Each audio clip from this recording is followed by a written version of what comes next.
Wait, I thought this place was called Greenland. Where are all the trees? Well, that was the trick used by the Viking addict that to get people to move here. I guess they did the same with Iceland since it isn't covered in ice. Don't worry, I have put together an itinerary that will show you the best this country has to offer. Should we be doing a self-guided tour in such a rugged place? Have forgotten that I scout out new travel adventures for a living. It's hard to believe this is the capital of Greenland. Look, it's so small. It's a stark contrast to any other capital city I've visited with a population of around 18,000 people. It's barely a village where I am from. When you take into account the total population if, of Greenland is 50, 57,000, is almost a third of the country. Let's see if we can find a restaurant where we know that everything is within walking distance to our hotel. Maybe very funny. Hey, there's the dinner I read about it in the guidebook. This place looks like a cross between Norway's fjord and Antarctica's glaciers and icebergs. Scoresby Sound is the biggest fjord system in Greenland. I never thought I'd get a chance to see something this beautiful in my life.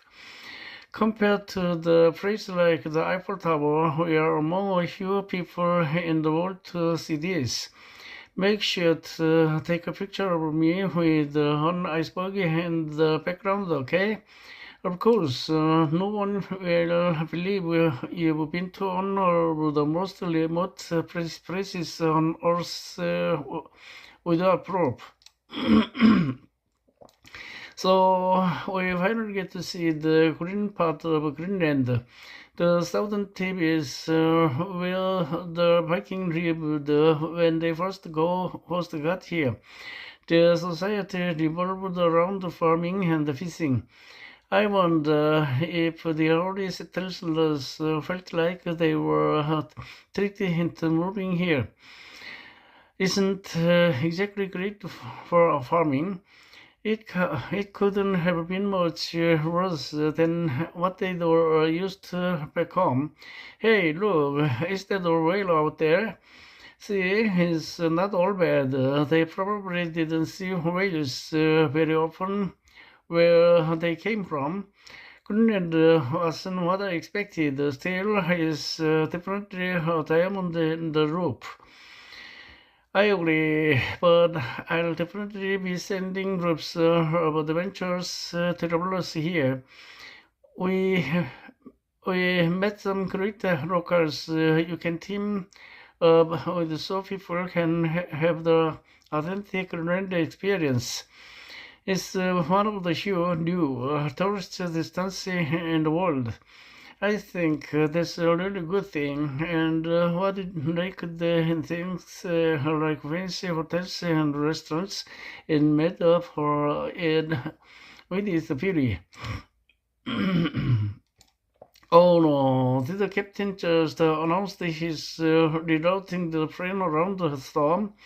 Yeah, and connecting flight is only 30 minutes after we are scheduled to land.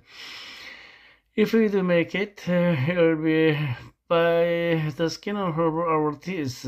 Let's figure out we are here, have to go when we land. I'm glad we traveled right because we might have to run. Best case scenario, our next flight is delayed by the weather. I'm getting nervous. My sister will never forgive me if we miss her wedding. Come on, Amanda. We need to pick up the pace if we are gonna catch our connecting flight. It's no using trying to catch it. The departure gate is on the other side of the airport, and we only have 5 minutes. You are probably right. We still have to catch a train to Terminal C. Then we should find a help desk to see what our options are. We are trying to get to a very small airport. This was the only flight today. We are up a creek with the outer pedal. The next flight, Port Morrison, is in 2 days. We might as well call Megan and tell her we won't be at her wedding. There's no way we are throwing in the towel. Let's see what our options are with the buses or trains.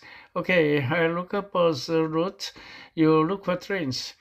The closest train station to Port Morrison will only get us halfway there.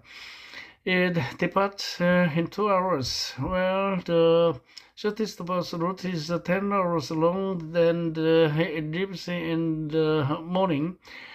Let's catch the train. Okay, now that we are in Danbury, we still have another 200 kilometers to go.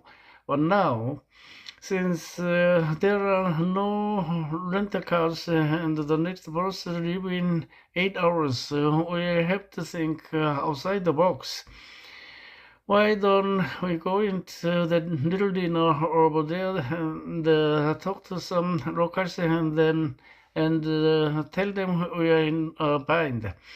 It's worth a try. The worst they can say is wait for the bus. But then we'll miss the wedding. We'll never know unless we ask. Anyway, I'm really hungry. I can't believe we made it in time for Megan's wedding. Well, those people in Danbury were great.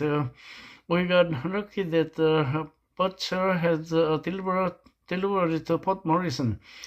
We were amazing at thinking on your feet, and when we missed the last ferry, if the only way to the island was by boat, why not ask our fishermen for a ride? This will make for a great story tonight at the reception. I hope we can take a shower first. We smell like fish and raw meat.